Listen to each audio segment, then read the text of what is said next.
Hi, my name is Robeirt Fikri. Here I want to tell you how to use hot potatoes applications. So this is so very easy guys. You just have to click double in hot potatoes application that you already installed in your PC. There is a lot of options guys.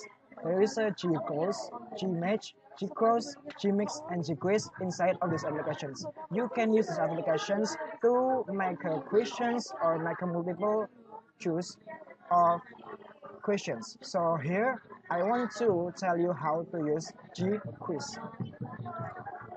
Click on the G-Quiz.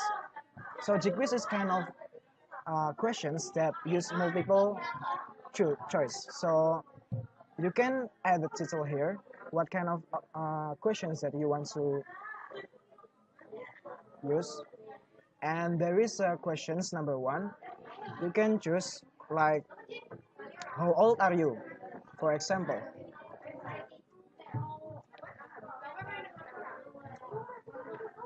And in these sections below, A, B, C, and D, you can write down your answer, like maybe 19, or maybe, oh my, it's 19, or 20, or 22, and 23, and so on. And in this feedback, in these sections, you can explain why it's correct or not, and you can choose correct or not correct to choose it. Okay, that is all for me. I hope you understand what I'm meaning, and yeah, I see you in the next one. Bye.